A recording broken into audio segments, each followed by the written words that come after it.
El 31 de enero de 1945, en un patio nevado de Sainte-Marie-aux-Mines, 12 soldados formaron un pelotón de fusilamiento. Frente a ellos, un hombre atado a un poste no había matado, saqueado ni violado. Había escrito una carta, en plena Segunda Guerra Mundial, cuando la derrota significaba la aniquilación de regimientos enteros, el ejército de los Estados Unidos. Necesitaba más que armas y munición. Necesitaba obediencia absoluta. Y para imponer, no dudó en ejecutar a sus propios hombres. ¿Hasta dónde estaba dispuesto el ejército a llegar para mantener el control? ¿Y por qué entre miles de desertores, solo uno fue ejecutado? Ley militar y deserción, disciplina en tiempos de guerra. Durante la Segunda Guerra Mundial, el ejército estadounidense desplegó a más de 11 millones de soldados alrededor del mundo. Desde los campos de batalla en el norte de África hasta las playas de Normandía, pasando por las selvas del Pacífico y los pueblos nevados de Bélgica, el esfuerzo bélico no solo exigía valentía, sino una estructura militar inquebrantable. En este contexto, la deserción no representaba un simple abandono. Encarnaba una amenaza directa a todo el sistema militar. El alto mando sabía que una línea de combate fracturada por el miedo podía significar la pérdida de una batalla completa. Y una batalla perdida podía arrastrar a toda una división al desastre. Por eso, entre los enemigos invisibles que más temían los generales no estaban los tanques alemanes o los cazas japoneses, sino la debilidad interna, el soldado que huía del frente sin intención de regresar. Entre 1941 y 1945, el ejército documentó 21.049 casos de deserción. Algunos hombres desaparecían durante los combates, otros simplemente no regresaban tras un permiso. Muchos huían a pueblos cercanos, se disfrazaban de civiles o vagaban hasta que los detenía la policía militar. Sin embargo, no todos los casos eran tratados con igual severidad. La distinción clave radicaba en la intención.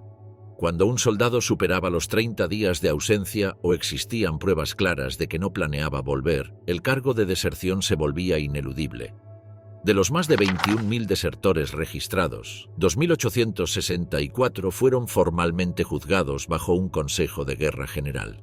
Estos tribunales, equivalentes militares de un tribunal penal de máximo nivel, tenían la capacidad para imponer el castigo supremo, la pena capital. Según el Código de Justicia Militar vigente durante la Segunda Guerra Mundial, específicamente los Articles of War de 1920, el artículo 58 permitía aplicar la pena de muerte por deserción si se producía en presencia del enemigo. Este era el cargo más grave que podía enfrentar un soldado fuera del combate directo. Otros artículos relacionados eran el 59, que regulaba el abandono del puesto, y el 61. Que abordaba casos de cobardía en combate. Legalmente se diferenciaba entre un soldado AWOL, absent without leave, ausente sin autorización, y un desertor. El primero podía estar ausente por un tiempo breve o sin intención clara de no volver, lo que conllevaba sanciones administrativas o arresto limitado. El segundo implicaba una ausencia prolongada acompañada de pruebas de intención de no regresar, lo que habilitaba sanciones penales más severas. Los juicios se celebraban frecuentemente cerca del frente, en instalaciones improvisadas, siguiendo un proceso expeditivo diseñado para revisar los hechos, dictar sentencia y, sobre todo, reforzar la disciplina. Un Consejo de Guerra General requería la participación de al menos 5 oficiales, aunque lo habitual era conformarlo con 7 a 9 miembros. El proceso seguía lo estipulado en la Manual for Courts Martial, versión 1943, incluyendo lectura de cargos, derecho a defensa mediante abogado militar asignado, presentación de testigos si los había y deliberación sin jurado civil. Todo el juicio podía realizarse en cuestión de horas, incluso en un solo día, dependiendo de la claridad de la evidencia. La sentencia no entraba en vigor automáticamente. Requería confirmación del comandante de división y, en casos de pena de muerte, la firma del comandante supremo del teatro de operaciones como medida de control institucional. De los 2.864 soldados juzgados, 49 recibieron sentencia de muerte. Estas condenas no eran simples amenazas. Eran fallos judiciales firmados, revisados y preparados para su ejecución. Sin embargo, en el ejército estadounidense, Ninguna ejecución podía llevarse a cabo sin la aprobación del comandante supremo del teatro de operaciones. En Europa, esa responsabilidad recaía en Dwight D. Eisenhower, comandante supremo de las fuerzas expedicionarias aliadas. De las 49 condenas a muerte, solo una fue ratificada por él. El hecho de que solo se ejecutara a un desertor entre 49 sentenciados no reflejaba indulgencia. Al contrario, el mensaje adquiría mayor potencia precisamente por su excepcionalidad. Ejecutar a uno solo y hacerlo de forma legal e impecable tenía como objetivo grabarse en la memoria colectiva de miles. No hacía falta más, bastaba con uno. Las políticas de otros ejércitos durante el mismo conflicto ofrecen un contraste revelador. Mientras Estados Unidos condenó a 49 soldados y ejecutó a uno solo, la Alemania nazi ejecutó a más de 15.000 hombres por deserción, frecuentemente sin juicio justo. En la Unión Soviética, las tropas del NKVD tenían autorización para disparar inmediatamente contra desertores. Se estima que decenas de miles de soldados soviéticos fueron ejecutados por abandonar sus posiciones. El Reino Unido, por el contrario, conmutó todas las sentencias de muerte por deserción, optando por sanciones más moderadas tras las controversias generadas durante la Primera Guerra Mundial. En este contexto, Estados Unidos adoptó una estrategia de amenaza controlada. Contemplar el castigo máximo, aplicarlo en un caso emblemático, pero dejar claro que podía volver a ocurrir. Tras el fin del conflicto, el Departamento de Guerra estableció la Junta de Clemencia Militar para revisar los juicios y sentencias impuestas durante la guerra. De los más de 27.000 consejos de guerra generales, aproximadamente el 85% terminó con reducción o conmutación de la pena. El criterio postbélico quedó claramente establecido. En tiempo de paz, la pena capital debía reservarse exclusivamente para crímenes con daño físico irreversible como asesinato, violación o traición. La deserción, aunque grave, debía sancionarse con prisión, no con la muerte. Este criterio consolidaba una política que ya se había aplicado de facto en el frente: usar la amenaza, no el pelotón, y reservar el castigo extremo solo para casos excepcionales. Ficha criminal: los antecedentes penales de Eddie Slovic. Detroit, años 20. Una ciudad industrial en plena expansión alimentada por la inmigración polaca, italiana, alemana y africana. En este crisol urbano, el 18 de febrero de 1920, nace Edward Donald Slovic en el seno de una familia obrera de origen polaco. Desde temprana edad, su vida quedó marcada por la pobreza, el conflicto con la autoridad y la delincuencia menor. A lo largo de su juventud, su nombre aparecería repetidamente en expedientes policiales, informes judiciales y registros penitenciarios del estado de Michigan. Eddie Slovic apenas contaba con 12 años cuando fue arrestado por primera vez. El incidente ocurrió cuando, junto con otros muchachos del vecindario, irrumpió en una fundición para robar restos de latón. No hubo violencia ni confrontación con empleados o policías, pero el delito fue claro: allanamiento con intención de hurto. Fue detenido y registrado en la comisaría juvenil. La condena no implicó prisión, pero quedó asentada como antecedente en su expediente de menores. Este episodio, lejos de ser un desvío aislado, marcó el inicio de una serie continua de detenciones. Entre 1932 y 1937, Slovic fue arrestado en múltiples ocasiones por delitos menores: robo de piezas mecánicas, vandalismo, alteración del orden público y resistencia a la autoridad.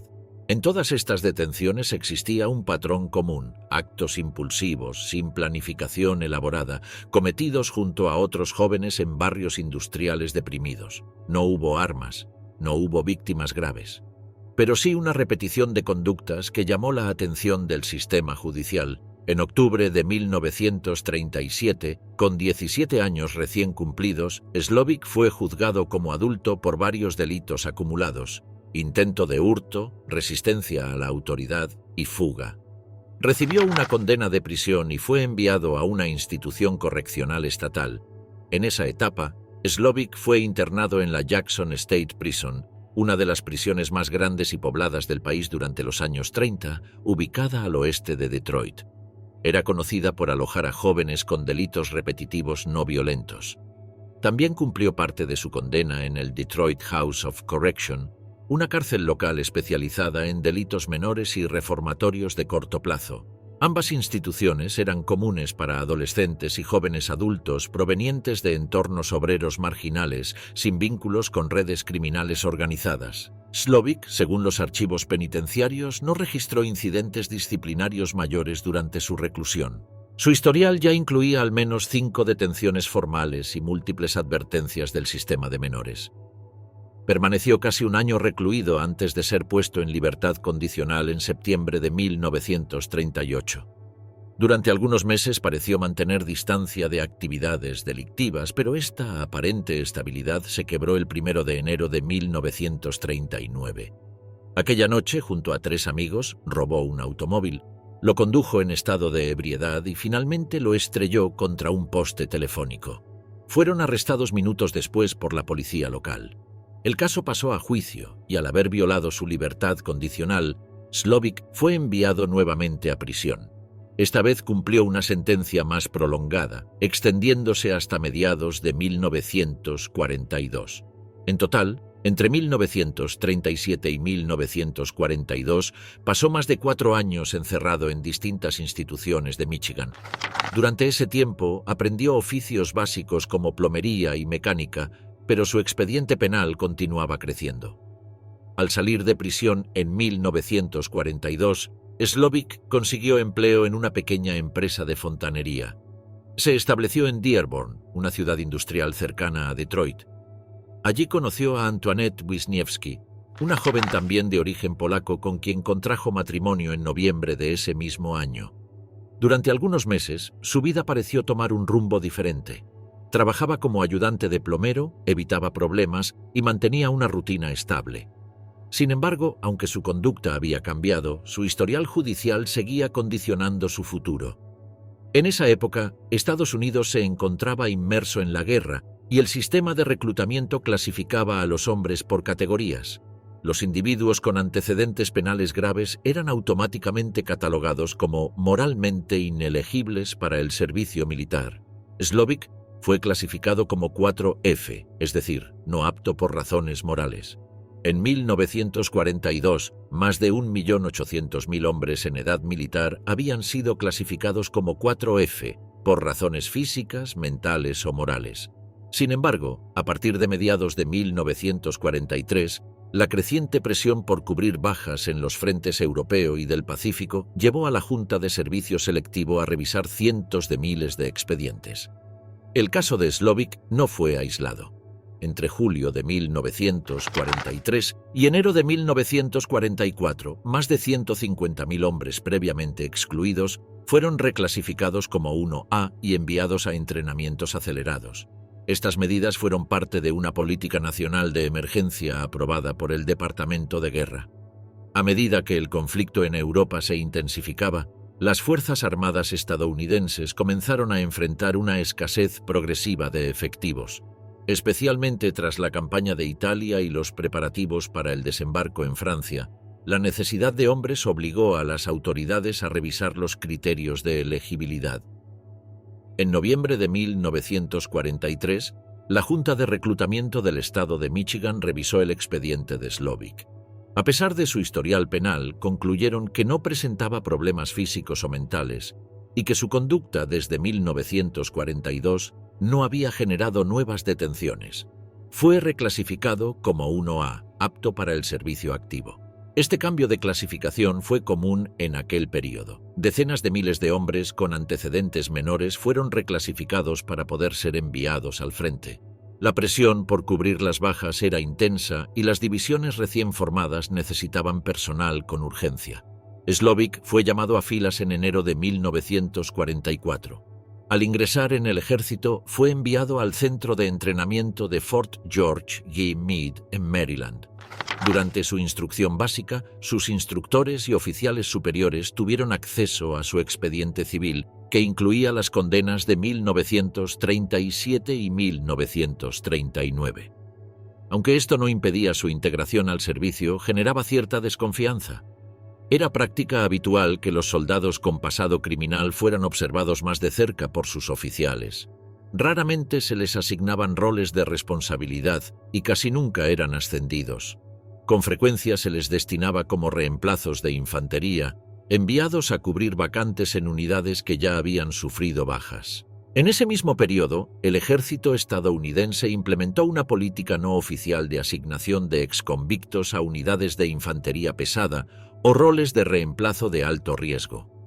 Estos soldados, aunque legalmente admitidos, no eran elegibles para ascensos, traslados voluntarios ni roles técnicos especializados. Se estima que al menos 30.000 exconvictos fueron enviados al frente bajo estas condiciones, en su mayoría integrando divisiones con altas tasas de mortalidad como la 28ª, 29ª y 90ª. Slovic, al ser asignado como reemplazo en el 109º Regimiento, encajaba plenamente en este patrón logístico del ejército.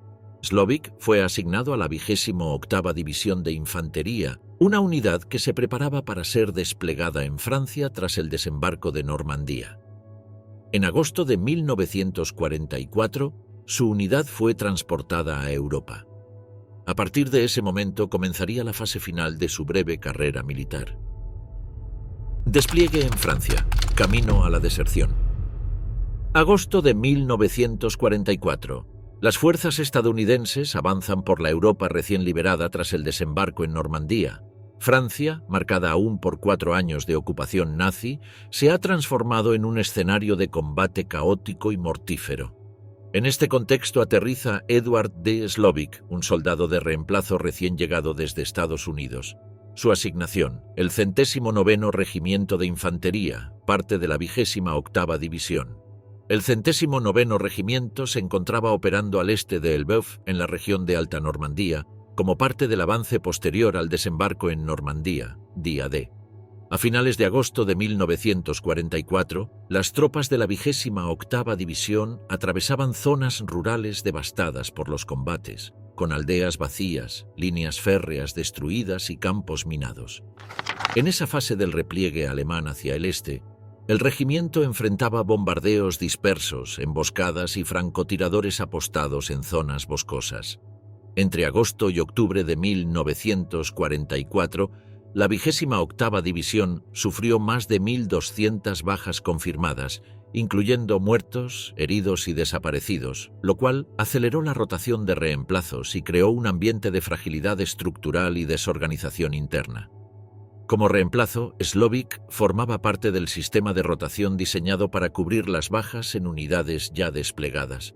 Estos hombres llegaban directamente al frente sin conocer a sus compañeros ni oficiales, una situación que generaba aislamiento y vulnerabilidad psicológica.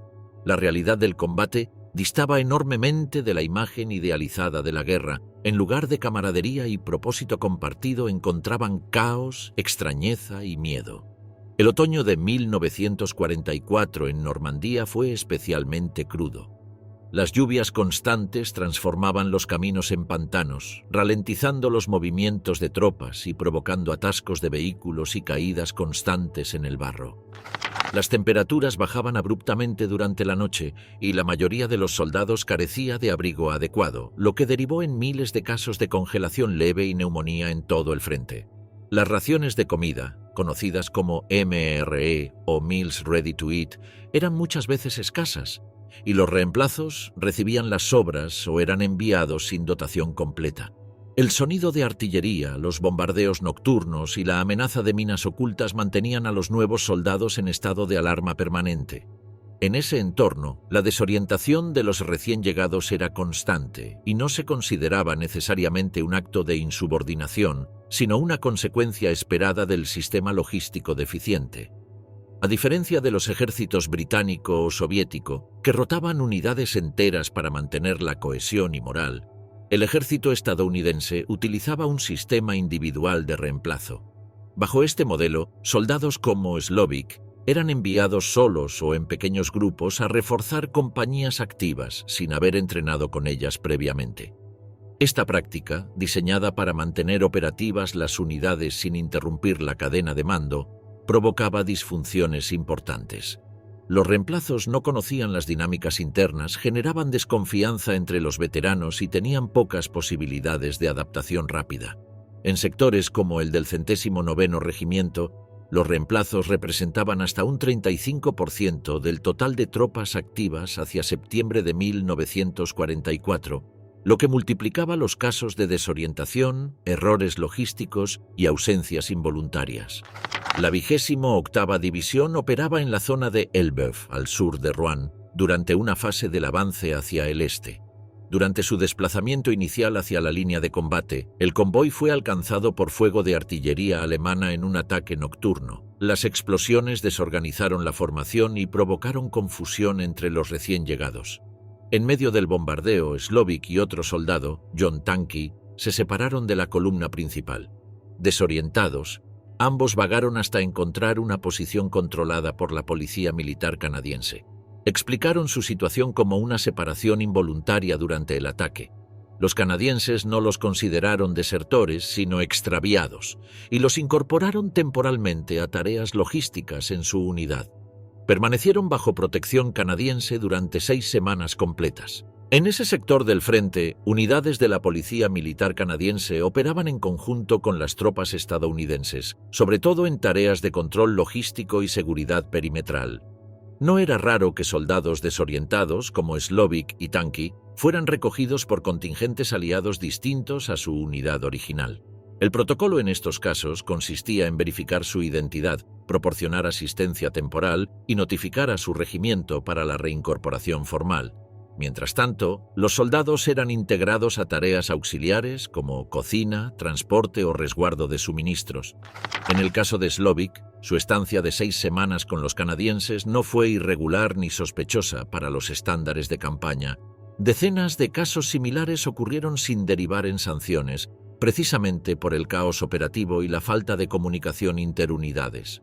El 7 de octubre de 1944, los canadienses organizaron su retorno al 109º Regimiento estadounidense.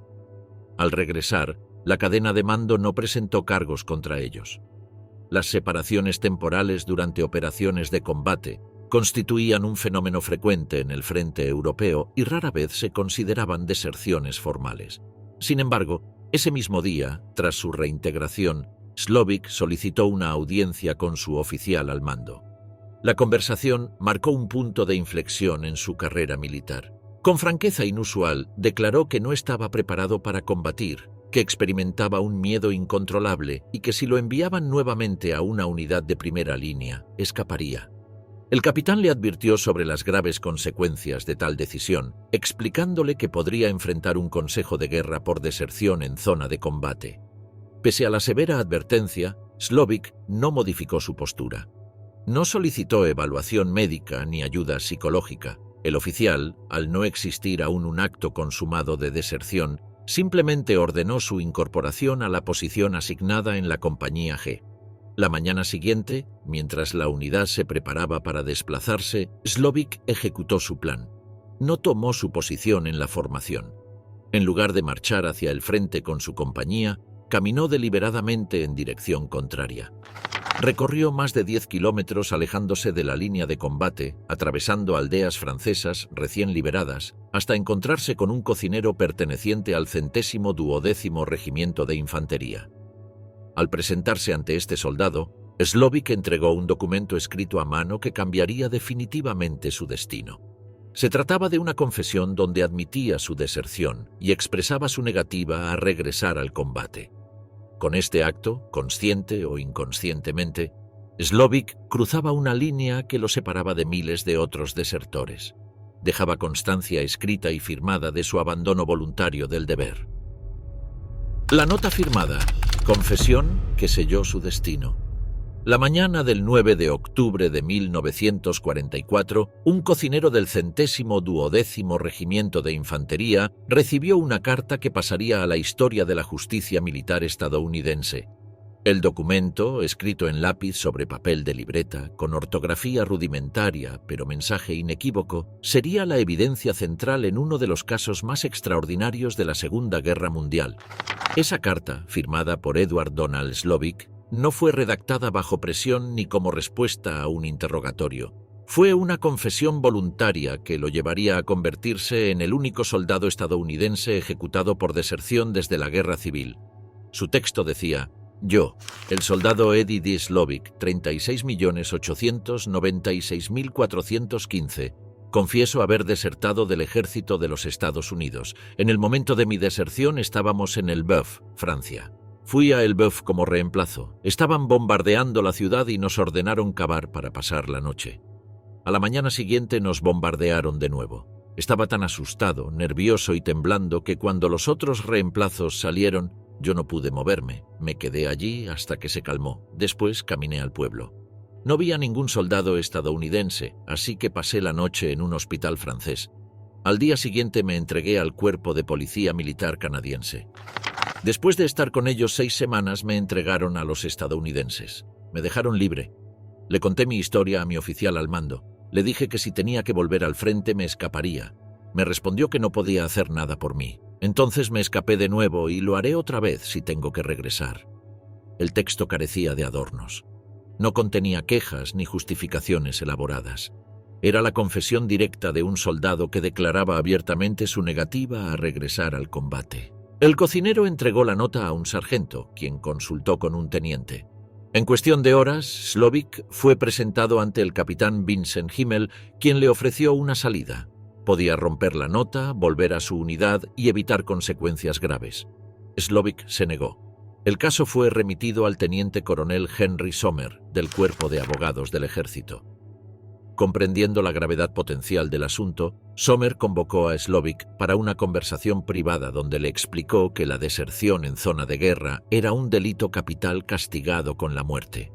Para asegurarse de que comprendía plenamente las implicaciones, le pidió que redactara una segunda declaración reconociendo que entendía las consecuencias de su confesión. Slovic tomó el reverso del papel original y escribió que comprendía estar entregando un documento incriminatorio, pero que aún así no deseaba volver al frente. Firmó nuevamente, cerrando cualquier posibilidad de alegar ignorancia sobre las consecuencias. Incluso entonces, Sommer hizo un último intento por resolver la situación sin un consejo de guerra. Le ofreció ser transferido a otro regimiento de infantería, donde nadie conociera su historial. Le prometió una segunda oportunidad, sin represalias ni cargos, si regresaba voluntariamente al deber. Slovic volvió a negarse, afirmando que prefería ser juzgado y aceptar su castigo antes que regresar al combate. Su actitud, según los testigos, fue completamente racional y serena. Con todas las vías de conciliación agotadas, el teniente coronel Sommer ordenó su arresto formal por deserción conforme al artículo 58 del Código de Justicia Militar. Lo que hacía este caso extraordinario no era la deserción en sí misma, sino la confesión escrita voluntaria y la persistente negativa a retractarse cuando se le ofrecieron múltiples oportunidades. En toda la campaña europea hasta ese momento no existía otro caso documentado de un soldado que hubiera confesado por escrito su deserción sin coacción y que además se rehusara repetidamente a retirar esa evidencia. Esta singularidad convirtió el caso en un dilema estratégico para el alto mando militar. Justicia militar, el juicio que nadie detuvo. El 11 de noviembre de 1944, mientras el frente occidental se preparaba para enfrentar el duro invierno europeo, se celebró un juicio extraordinario en la localidad de Röttgen, en territorio alemán recién ocupado. Un tribunal militar compuesto por 9 oficiales del ejército estadounidense se reunió para juzgar al soldado Slovic, acusado formalmente de deserción en tiempo de guerra. La conformación del tribunal respondió principalmente a criterios logísticos. Como la 28ª División estaba en combate activo, el panel se compuso de oficiales administrativos y logísticos de otras unidades. El proceso fue presidido por un coronel de infantería, con el capitán John Green como fiscal y el capitán Edward Woods a cargo de la defensa. La acusación formal fue deserción deliberada en tiempo de guerra, en presencia del enemigo, conforme al artículo 58 del Código de Justicia Militar, que contemplaba la pena capital. La evidencia principal era incontestable. La confesión escrita y firmada por el propio acusado, reforzada por los testimonios de los oficiales que le habían ofrecido retirar los cargos. Durante el breve juicio, que duró apenas 1 hora y media, Slovic mantuvo un silencio absoluto. No testificó en su defensa, ni negó los hechos. Su abogado defensor no llamó a testigos ni presentó alegatos técnicos. La estrategia fue la pasividad total, esperando que la pena máxima fuera conmutada por prisión, como había ocurrido con todos los casos similares hasta entonces. La deliberación del tribunal fue breve, el veredicto unánime, culpable sin recomendación de clemencia. La sentencia, pena de muerte por fusilamiento. Lo que singularizó este caso fue su excepcionalidad en el contexto de la política disciplinaria estadounidense. Durante toda la guerra, aunque miles fueron juzgados por deserción y decenas recibieron sentencia de muerte, Slovic sería el único ejecutado. Esta distinción se debió a una combinación única de factores jurídicos, temporales y estratégicos. Cada sentencia capital requería la aprobación jerárquica del comandante de división y, finalmente, del general Eisenhower como comandante supremo. El mayor general Norman Cota, al frente de la 28ª División, confirmó la sentencia el 27 de noviembre, argumentando que era una medida necesaria para frenar la creciente ola de deserciones que amenazaba la operatividad de las unidades en combate. El caso llegó al escritorio de Eisenhower en diciembre de 1944, coincidiendo con la preparación de la contraofensiva alemana en las Ardenas. Los informes indicaban un aumento preocupante en las tasas de deserción entre unidades de infantería sometidas a combate prolongado. En ese contexto crítico, la carta de Slovic adquirió un valor simbólico especial. Representaba un desafío abierto que podía socavar la disciplina en un momento decisivo. El 23 de diciembre, Eisenhower firmó la confirmación de la ejecución, rechazando la clemencia que había concedido a todos los casos anteriores.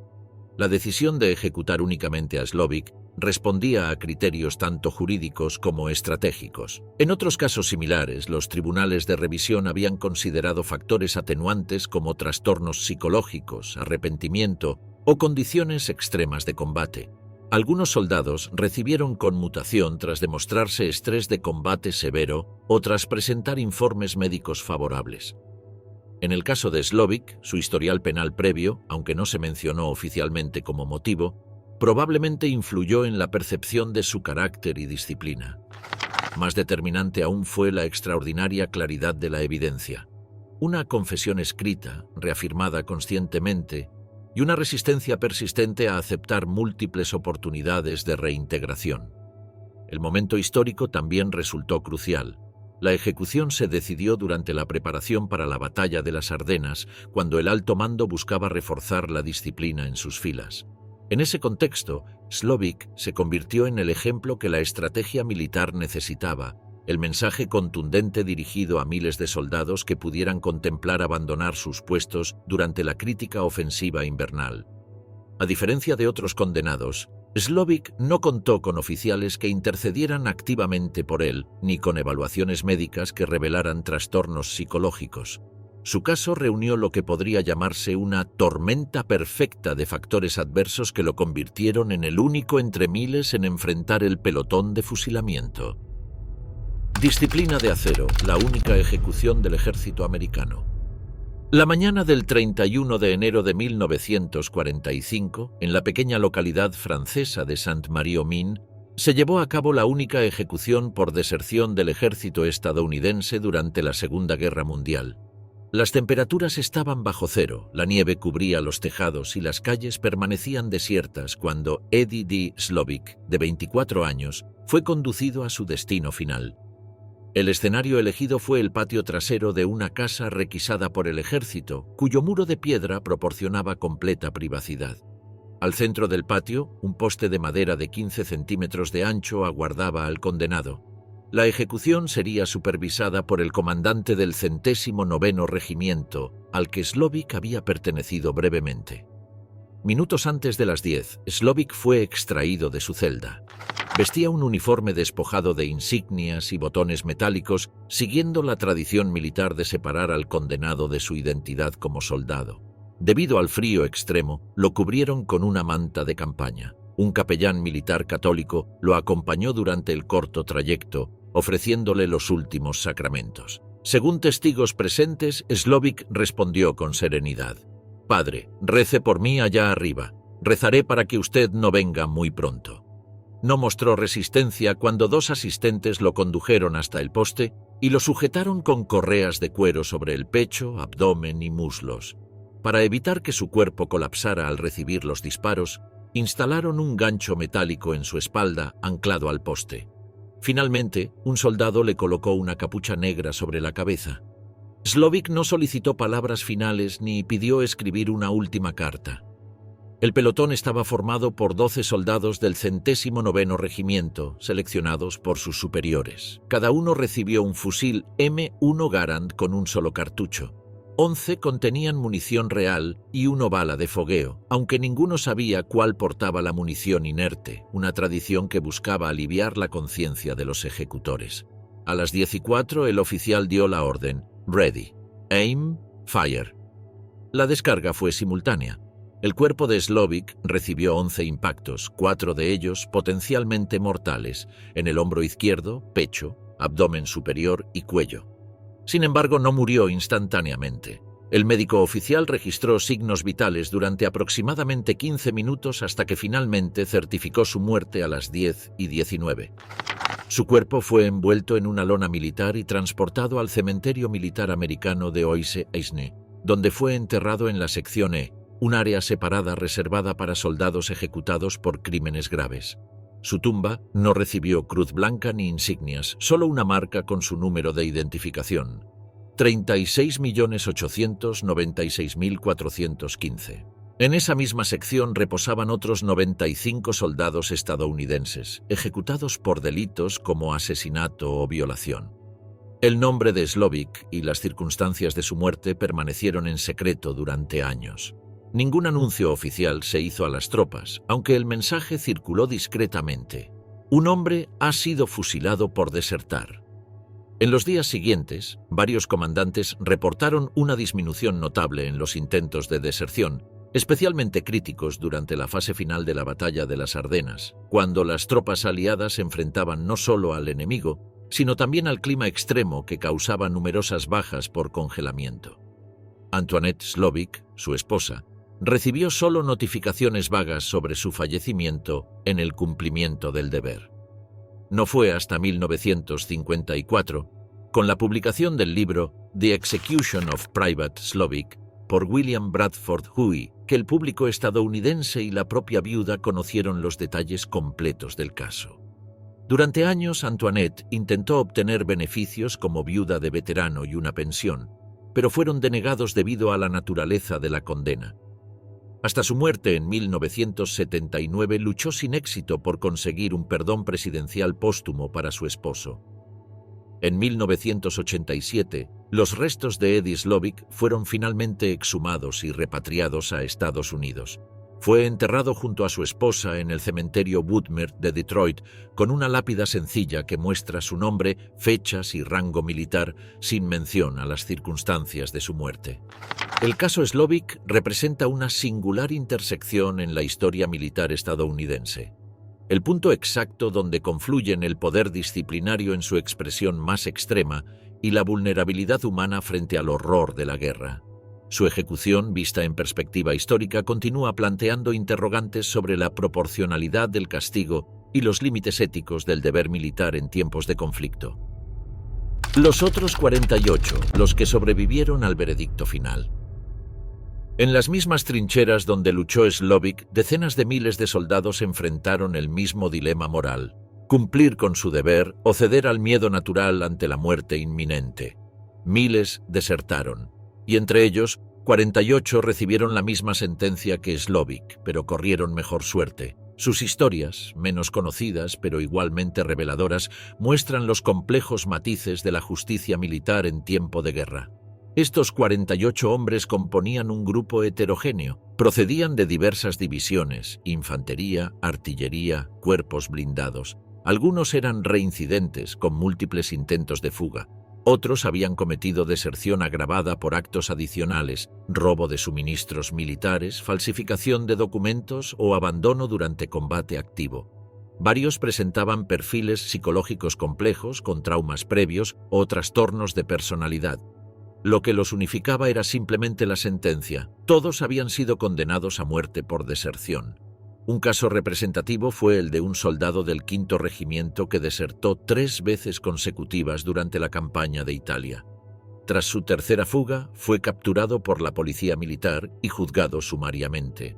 El tribunal lo condenó a muerte, pero un psiquiatra militar diagnosticó un severo trastorno de estrés postraumático, argumentando que sus fugas eran una respuesta patológica al combate prolongado. Su sentencia fue conmutada por internamiento en un hospital militar. Otro caso implicó a un soldado de artillería que, la víspera de la operación Market Garden, se disparó en el pie para evitar participar en la ofensiva. Fue juzgado por autolesión y deserción, recibiendo sentencia capital. Sin embargo, tras la intervención de su comandante, quien argumentó que el soldado había servido con distinción durante 2 años, su pena fue reducida a 25 años de trabajos forzados. Tras la guerra, esta sentencia fue nuevamente revisada y reducida a 10 años. Los motivos para las conmutaciones variaban según las circunstancias individuales, pero pueden categorizarse en varios patrones identificables.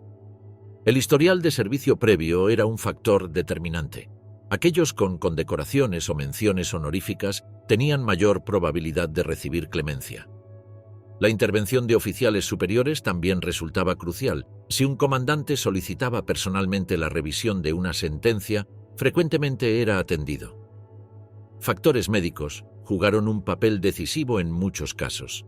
A diferencia de la Primera Guerra Mundial, cuando los diagnósticos psiquiátricos eran rudimentarios, durante la Segunda Guerra los médicos militares habían desarrollado una comprensión más sofisticada del shock de combate, actual trastorno de estrés postraumático. Soldados con síntomas reconocibles, insomnio crónico, temblores incontrolables, episodios disociativos, frecuentemente recibían evaluaciones médicas que recomendaban tratamiento en lugar de castigo. Las circunstancias específicas de la deserción también influían en la revisión de las sentencias. Abandonar el puesto durante un periodo de calma relativa era considerado más grave que hacerlo tras semanas de combate intenso. La huida en grupo se juzgaba más severamente que los casos individuales. La deserción planificada con antelación era menos susceptible de indulgencia que los actos impulsivos.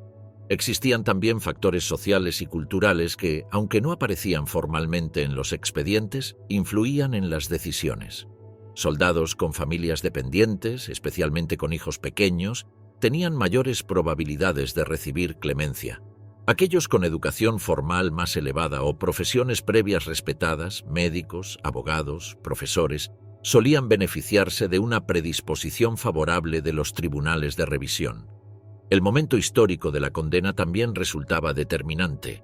A medida que la guerra avanzaba hacia su conclusión, particularmente después de la rendición alemana en mayo de 1945, las sentencias pendientes de ejecución fueron sistemáticamente revisadas con criterios más benevolentes.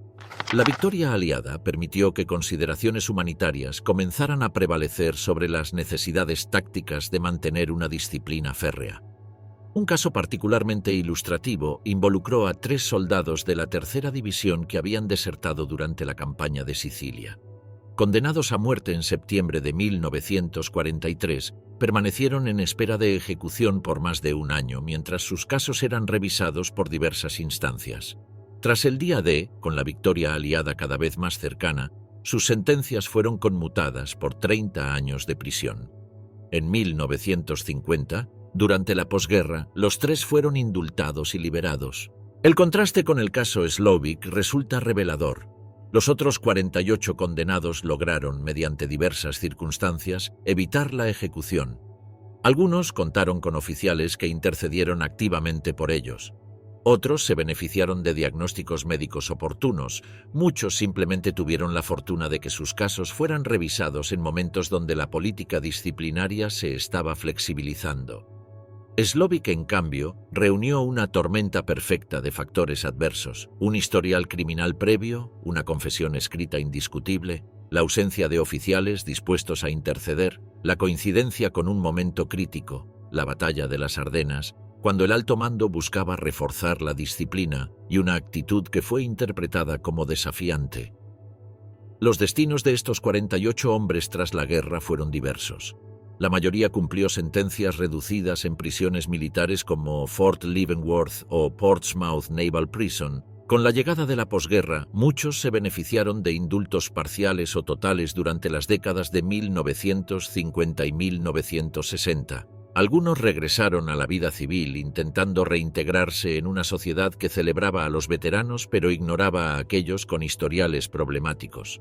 Otros permanecieron institucionalizados, pasando de prisiones militares a penitenciarías federales, especialmente aquellos cuyas deserciones habían estado acompañadas de otros delitos graves. El contraste entre estos 48 casos y el de Slovic plantea preguntas profundas sobre la naturaleza de la justicia militar, la discrecionalidad en la aplicación de castigos extremos y el fino equilibrio entre la necesidad de mantener la disciplina y el respeto a la vida humana, incluso en las circunstancias más extremas de una guerra mundial. Mientras Eddie Slovic yacía en una tumba anónima en Francia, estos 48 hombres continuaron vivos, llevando consigo el peso de haber estado a un paso de compartir su destino. Sus historias, menos conocidas pero igualmente significativas, completan el panorama de cómo el sistema militar estadounidense manejó uno de los dilemas más antiguos de la guerra. ¿Qué hacer con aquellos que, ante el horror del combate, eligen huir? La mayoría de estos hombres vivió lo suficiente para ver cómo la actitud social hacia la deserción evolucionaba. Durante la Guerra de Vietnam, la deserción dejó de ser vista universalmente como un acto de cobardía para ser considerada en algunos círculos como una forma de protesta política o resistencia moral. Los movimientos pacifistas de los años 60 y 70 comenzaron a cuestionar la severidad histórica con que se había tratado a los desertores. Este cambio en la percepción pública culminó en 1977, cuando el presidente Jimmy Carter concedió amnistía a los desertores de Vietnam. Era un reconocimiento implícito de que el miedo, la crisis de conciencia o la oposición a una guerra específica podían ser motivos comprensibles para abandonar el servicio militar. Una concesión que llegó demasiado tarde para Eddie Slovic, ejecutado 32 años antes, pero que reflejaba una evolución significativa en la comprensión de la complejidad humana ante la guerra. Pero mientras estos desertores lograban conmutar sus sentencias por razones médicas, tácticas o administrativas, el ejército estadounidense toleraba en paralelo una realidad aún más incómoda: la existencia de soldados que cometieron crímenes de guerra documentados, violaciones, asesinatos de prisioneros, saqueos, y que sin embargo nunca fueron juzgados ni ejecutados. El caso de Eddie Slovic fue el único donde la maquinaria judicial llegó hasta el final con precisión milimétrica.